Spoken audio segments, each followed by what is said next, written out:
magacay waxaa la yidhaahdaa cabdulaahi cabdulqaadir axmed. dadka badankood Soomaaliya ay yaqaanaan. meesha hadda aan joognana waa Library of Congress-ka, waa maktabad, waana maktabadda adduunka ugu weyn. waxaa in mudday soo socotay, laakiin markii ugu dambeysay si rasmi ah waxaa loo furay 1897. bildkan hadda dhaxan joognana waxaa loogu magac daray Thomas Jefferson, waa madaxweynihii saddexaad ee Mareykanka. asagaana markii ugu horeysay u hibeeyey buugtii ugu horeysay uu librarian ku bilowday. waxaa lagu qiyaasay close to 5 milyan oo item oo buug ah oo adduunka dhan laga soo aruuriyey.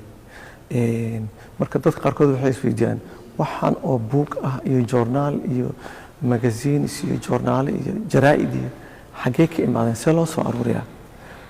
librarigu wuxuu leeyahay xafiisyo, wuxuu ku leeyahay Nairobi, Qaahira, New Delhi India iyo Rio de Janeiro Brazil. marka ka Brazil oo kale, South America iyo Latin America waxa ka soo baxa la daabaco idil ayuu noo soo diraa. ka Nairobi wuxuu noo soo diraa wax alla wixii Afrika lagu daabaco, buug ama joornaal, heeso, video, wax walba ay soo diraan. safaaradda soo dirta Nairobi. qaybta hadda aan joogno waa qaybta Africa iyo Near East la yiraahdaa.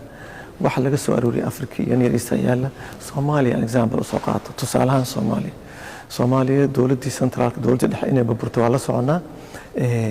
laakiin intayna burburin ka hor wax alla wixii Soomaaliya la daabacay 1990 wixii ka horreeyay oo af Soomaali ama Ingiriis iyo Talyaani Carabi lagu daabacay halkan ayay yaalaan.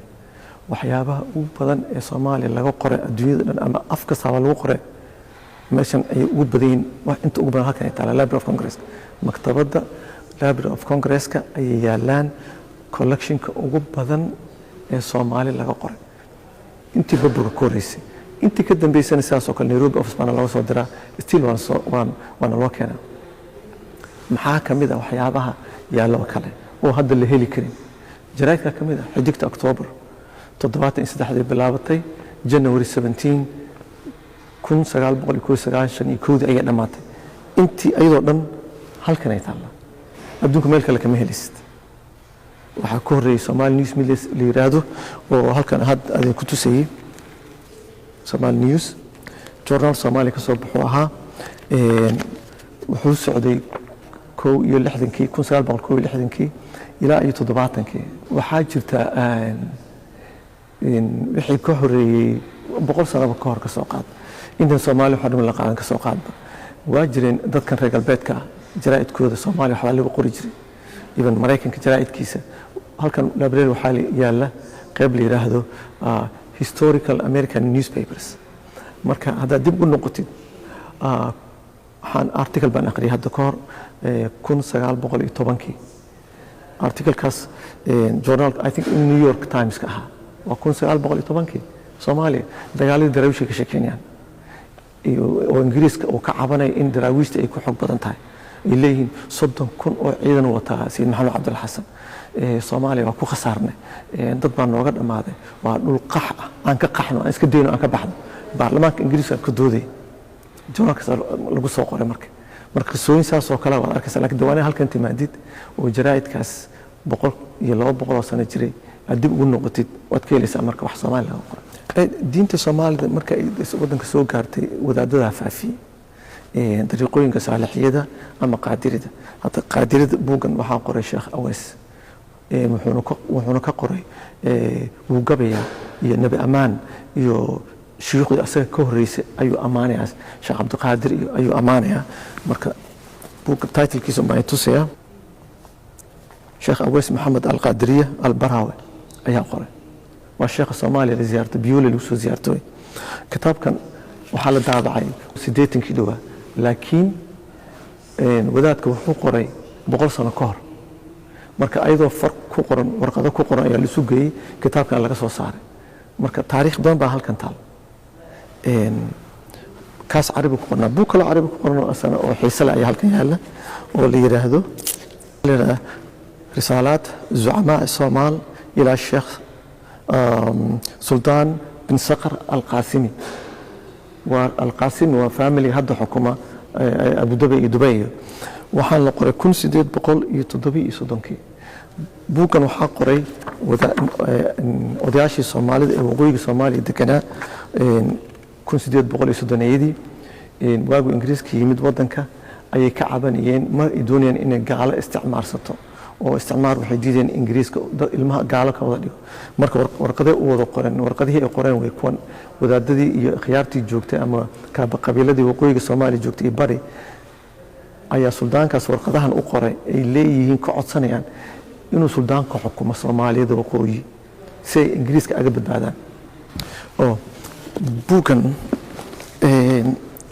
waqtiga hadda aan ku jirno oo 22 iyo 22 xiise ayuu u yeelanayaa dadka Soomaaliya politikadeeda iyo qabaa'ilkeeda xiiseeya waa kaas oo ka sheekeynaya qabaa'ilka Soomaalida iyo si u degaan iyo meelaha ay degaan ayuu ka sheekeynaya wuxuu kaloo ka sheekeynayaa dowladda ugu horeysa Soomaaliya 56 ka soo bilaabaya ilaa iyo 1990 dowlad walba cidda ka koobneed yaa xukumay yaa wasiir yaa madaxweyne ah waxaan u baahday oo aan wadanka joogo coach baan hayman journal baan u baahday oo hadda kor Soomaaliya lagu qoran oo yar madbacadiga qortooy najmi October radaayo af Arabi ku soo bixi jiray marka kaas aan u doontay Library of Congress marka ninka Soomaaliga aan u tagay isnaqaanay ciyaartooyna ahaan jiray laftigiisa wani waxaan joorka saraadinay ii kaale buu yiri waxaan tagay Library of Congress headquarters weyn meesha ku shaqeeya laba waayiga mid waxa la Jefferson Building mid Madison marka Jefferson ku shaqeeya sida meesha ugu tagay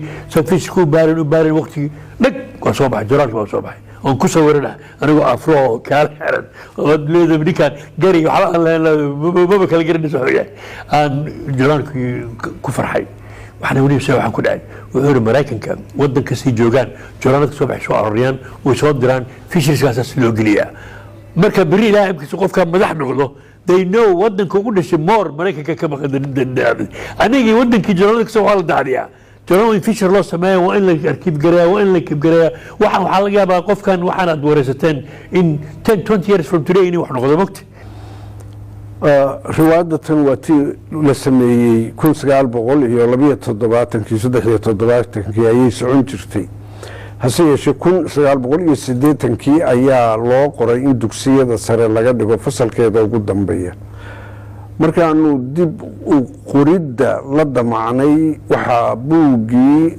ku lumay dacdarooyinkii dagaalka sokeeye hase yeeshee waxaanu ka helay buuggii oo dhan waaba si la yaab leh Library of Congress oo aanu kala xidhiidhnay Cabdullaahi Soomaaliyo oo uu nooga soo diray qofka raba haddaba waxaan hadda idin sheegayo oo buugaag iyo waxyaabahan treasure-ka ah oo wadan halkan yaala maktabadan aan joogo saan ugu sheego meesha ugu badan wax Soomaali laga qoray ay yaalaan marka sababa waxaas aad ku heli kartaan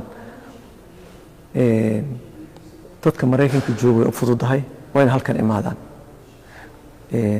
waan halkan timaadid oo lagu sameeyo warqad yar oo ID ah oo aqoonsi ah maswarkaadu ku yaala magacaada oo library ku timaadid marka timaadid waa public library public macnaheedu waxa weey ummadda iskale adduunka dhan buu u furay library-gan waa free lacag ma aha waad imaanaysaa buugga dalbanaysaa lagu keenaya waa sawiran kartaa waa iskaan garaan kartaa waa ka saasaad aad u sawiran kartaa